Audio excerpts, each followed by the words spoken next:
I've been doing a whole lot of research this week around self-doubt, and I've mixed in a bit of soul searching as well. I'm Gin Churchill, and I'm on a mission to help those women who have really big career aspirations and goals, yet somehow seem to manage to hold themselves back. Why? Well, that used to be me. Truth is, it still is me some days, but nowadays I recognise those behaviours in myself, and I have some tricks and tools to deal with them before they can do too much damage. Here's a quick history of my journey so far. When I found my forever career, it was in the very male-dominated environment of facilities management, which is a section of the construction industry. I didn't mind that. I thought gender inequality was something that happened years ago. It wouldn't affect me.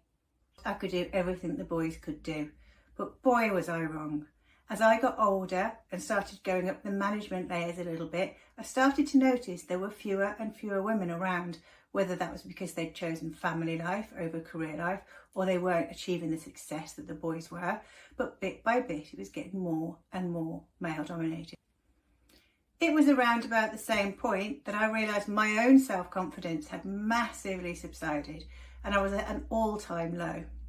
By bit, I started to recognise that I was actually sabotaging my own success. I was putting myself in my own way. And it wasn't just me. I used to think it was, but no way was it just me. And it wasn't even just women in my industry. It was women in every industry. Over the years, I realised I needed to do something about it for myself, but also for other women around me. So over the years, I've done one-on-one coaching with other people, done some mentoring of graduates, I've done group coaching of women to help them get over these blockers. And I've really gained so much insight doing that, and I've met some amazing women. So here are some real common themes that I hear from those women. I thought it was just me. I didn't like to speak up because I thought it would show a weakness. I didn't know where to go to get support.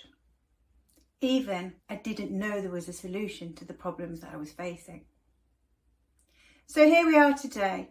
I'm recognising that there are lots and lots of women need this support, and I'm researching a way to be able to serve more women at a higher level so we can crack this problem between us. We don't have to go it alone. And my research this week has really focused on those women who've gone before us and have done it on their own and managed to achieve or at least move forwards towards those goals and aspirations that they have in their careers. Again, a real common set of themes has come through. I had to do it on my own. There was no community support for me. I didn't have anybody to talk to. Big one as well. I thought if I kept doing more and more work, eventually I would be recognised for it and rewarded for it. But in actual fact, I was just taking more and more and more work on until I was really hitting rock bottom, burnt out.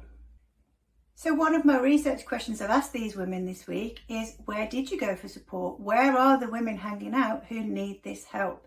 And the resounding answer was, yes, there are lots of women's groups around, industry specific and not so industry specific, but they all seem to focus on success stories of women who have been there and now they're here. So the common theme that I'm hearing is that these women, either the ones who've gone it alone so far or the ones who are yet to start their journey, needed a community of like-minded women who were stuck at the same place that they could share stories with, support each other and feel valued, and actually have the courage to speak up and feel safe. So over and over again, I've heard there are hundreds of women who need this help, and that's great. I want to help them, but first I've got to find them. Where are they? And then just yesterday, my eureka moment came. I'm in an accountability group with other entrepreneurs, and one of my colleagues in there actually said to me she'd heard a phrase this week that really resounded with her. And it was, what you seek is seeking you. A quote by Rumi. And of course it resonated with me straight away because I am a huge fan of the law of attraction. And this really should be easy for me. If I'm looking for people to help and people are looking for help, this should just all fall together. So this fell out of the sky for me.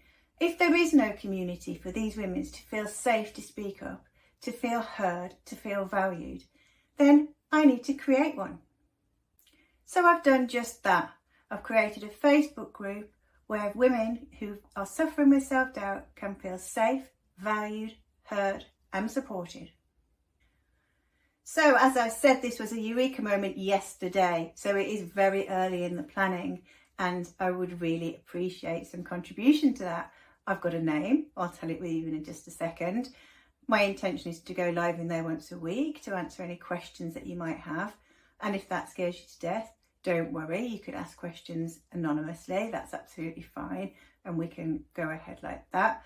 I'm thinking of bringing tips, tricks, some free downloads, whatever it is that can help you along your journey to banish self-doubt for good. I'm right at the beginning of this journey. It's currently a Facebook group for one. It may flop, it may flourish, without question it will evolve, but if this article has resonated with you and you think I am talking to you, then you are cordially invited to join the Self-Doubters Confidence Campfire, a safe place to be. The link to that Facebook group is right below and I can't wait to welcome you in.